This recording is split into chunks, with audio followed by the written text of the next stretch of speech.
तो फिर से स्वागत है हमारे YouTube चैनल में। आप लोगों को बताना चाहता हूँ न्यू अपडेट के बारे में। तो फर्स्ट अपडेट हुआ है मोनेटाइजेशन की ओर से।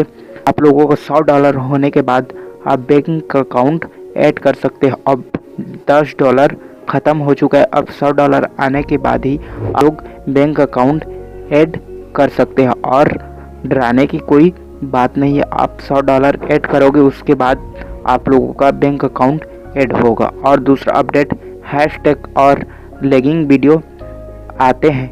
आप लोग जानते हो कि हैशटैग आप लोग नहीं लगाते हो, तो आप लोग हैशटैग लगाए करें, क्योंकि हैशटैग से आपका वीडियो क्लिक करते हैं तो आपका वीडियो फर्स्ट होम पेज पर आ जाएगा, जिससे आपका वीडियो वायरल हो सकता है। न्यू अपडेट आ चुकी है। और तीसरा, सेटअप में वीडियो देख सकते हो, जिसे होम पेज पर आप लोग स्टोरी से देखते हो कि सेटअप से फर्स्ट मोबाइल या से देख सकते हो, जिससे आपका फर्स्ट हॉट से देख सकते हो, जिससे आप किसी का भी वीडियो हैशटैग से आप देख सकते हो। यह वीडियो पसंद आया तो आप लोग चैनल को सब्सक्राइब कर लेना एंड बेल आइकन को प्रेस कर लेना।